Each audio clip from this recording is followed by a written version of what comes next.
ज्ञानाञ्जनशलाकया चक्षुरुन्मीलितं येन तस्मै श्रीगुरुवे नमः।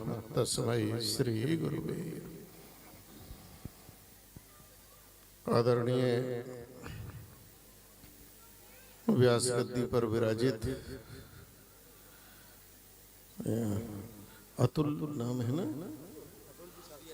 अतुल शास्त्री जी वृंदावन से हैं।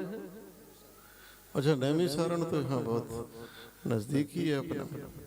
भागवत का जहाँ एक तरह से उद्गम हुआ, ऐसी नैमिष की पावन भूमि से पधारे हमारे अतुल शास्त्री जी।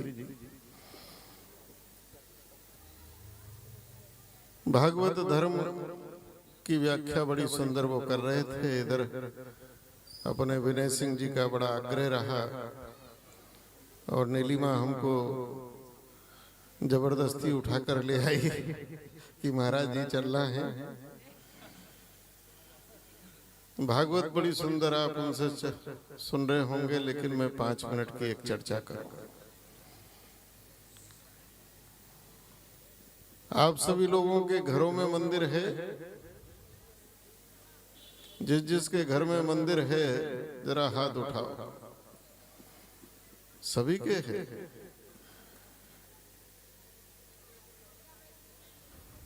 अब इस महापाप को कब तक करोगे? घरों में मंदिर नहीं होना चाहिए। ये बात अलग है कि घर का व्यवहार मंदिर जैसा होना चाहिए। मंदिर मंदिर होता है, घर घर होता है। कोई भी हमारा धर्म शास्त्र ये आज्ञा नहीं देता कि घर में मंदिर होना चाहिए। आप लोग सुन रहे हो मेरी बात? एक बार जोर से बताओ, सुन रहे हो?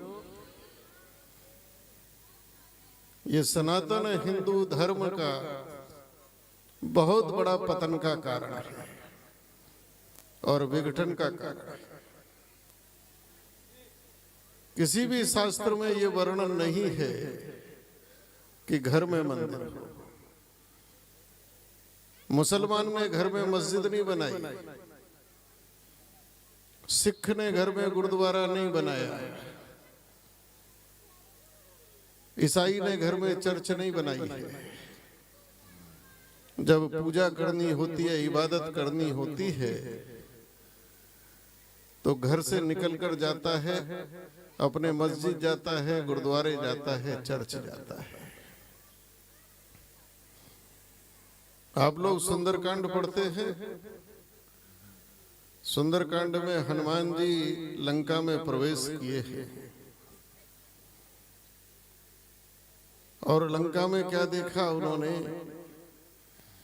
कि भवन एक पुनिदीक सुहावा और हरि मंदिर तहाँ कहाँ बना हुआ? जोर से बताओ ना। अलग था। ये घरों में मंदिर कैसे आया? तो जिस समय देश में विदर्भियों के आक्रमण हुए, मुगलों के आक्रमण हुए, मंदिर तोड़े जाने लगे, सार्वजनिक रूप से पूजा करना दुर्भर हो गया। अभी तक कुछ इस्लामिक कंट्री जैसी है कि वहां अगर आप नौकरी करते हैं तो आप अगर पूजा करेंगे तो पूजा का शब्द किसी के कान में चला गया तो आपको जेल हो जाएगी। आपकी जेब में शंकर जी हनुमान जी मिल गए तो आपको जेल हो जाएगी। उस काल में जब हमारे मंदिर तोड़े जा रहे थे, राम जी का मंदिर टूटा, विदर्भी यहाँ आक्रमण कर रहे थे, लोग पूजा पाठ नहीं कर सकते थे, तो उस समय हमारे महापुरुषों ने 2 रास्ते निकाले। उस समय एक रास्ता निकाला गया निराकार भक्ति का। जितने निर्गुण संत हुए हैं वो उसी काल में हुए और उन्होंने कहा कि देखो, समय ऐसा है, भगवान अंदर है, नाम जपो। नाम का जप निकाला। लेकिन कुछ भक्त बोले कि हमको तो जब तक भगवान को प्रसाद न चढ़ा दें, दिया न जला दें, फूल पत्ती न चढ़ा दें, तब तक हमको संतुष्टि नहीं होती, हम क्या करें। तो तब उस काल में महापुरुषों ने कहा कि अभी समय अनुकूल नहीं है, इसलिए घर में बैठकर चुपचाप पूजा कर लो। तब घर में पूजा होने लगी। बोले चल प्रतिष्ठा कर लो, जब समय अनुकूल आएगा तब देखेंगे। तुम घर में जिसको 2 घंटे बैठकर पूजा कर रहे हो वो प्राण की पूजा नहीं है, पूजा प्राण की होती है।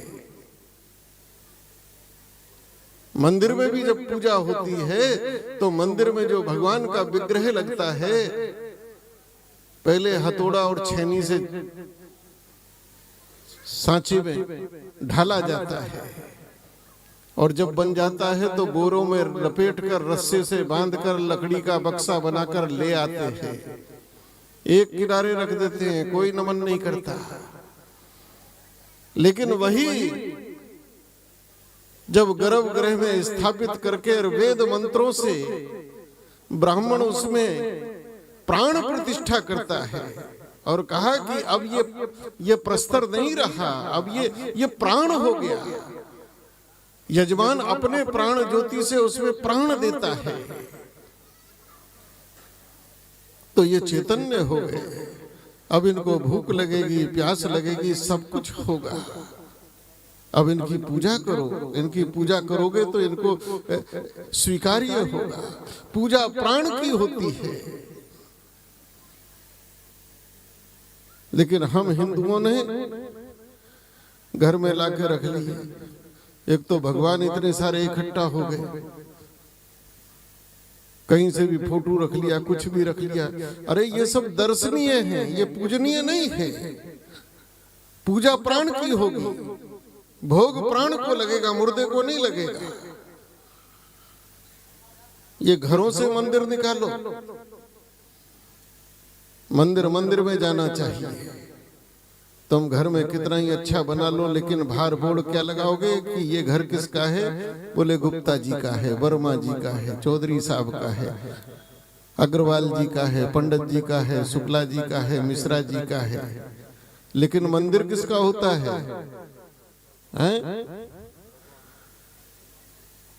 तुम्हारे घर में आश्रित लेकर भगवान नहीं है।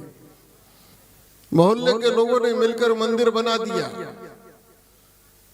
कुत्ते घूम रहे हैं। कभी जन्माष्टमी आई, चलो भंडारा कर लिया, प्राण प्रतिष्ठित मूर्ति। अरे हिंदुओं,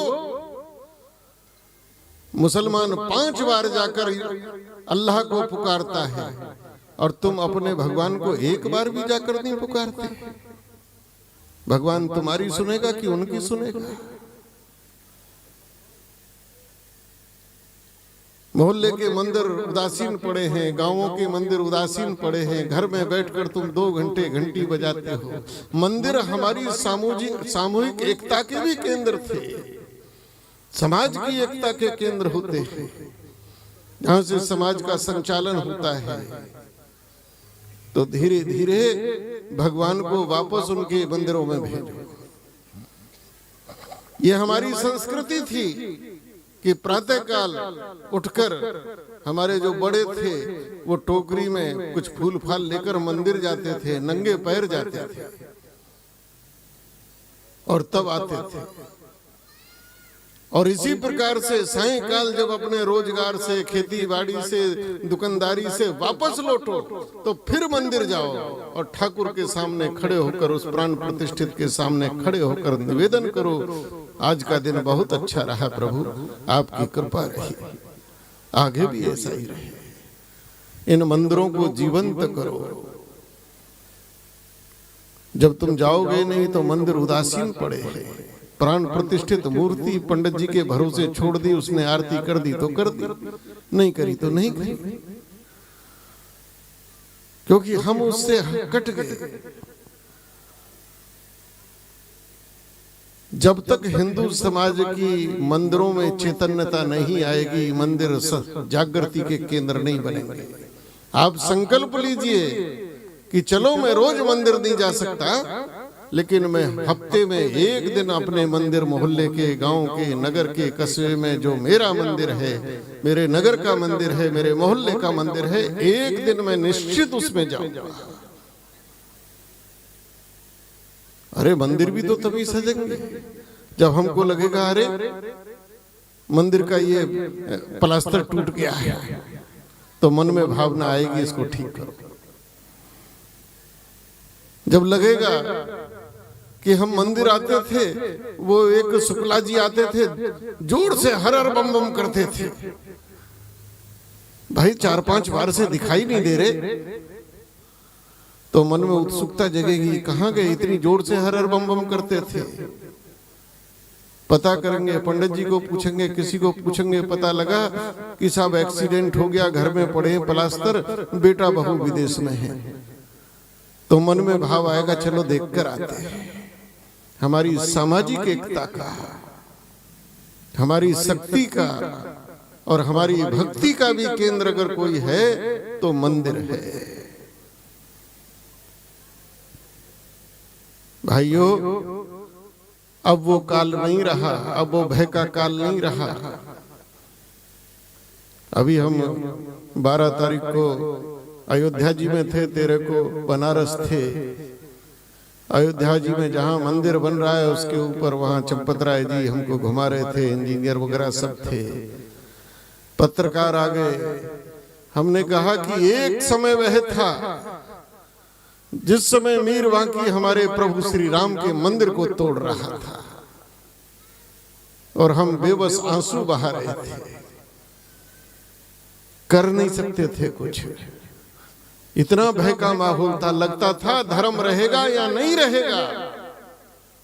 लेकिन आज समय ने करवट बदली है, आज भगवान का मंदिर बन रहा है और हम सीना तान कर खड़े हैं।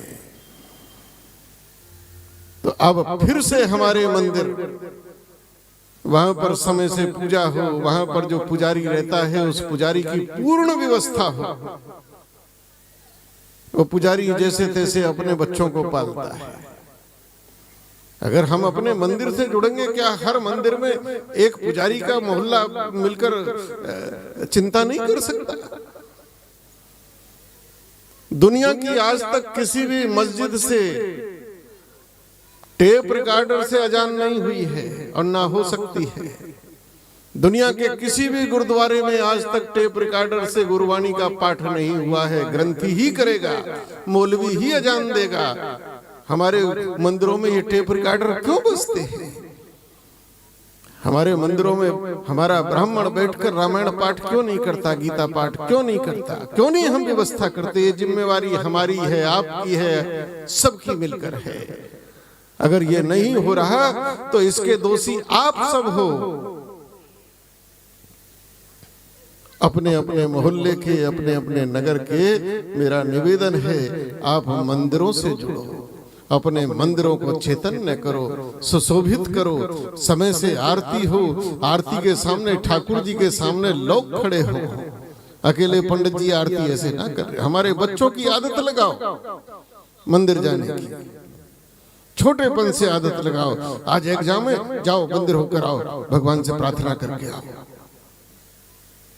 तब ये समाज सशक्त होगा और तभी सच्चे अर्थों में भक्ति होगी।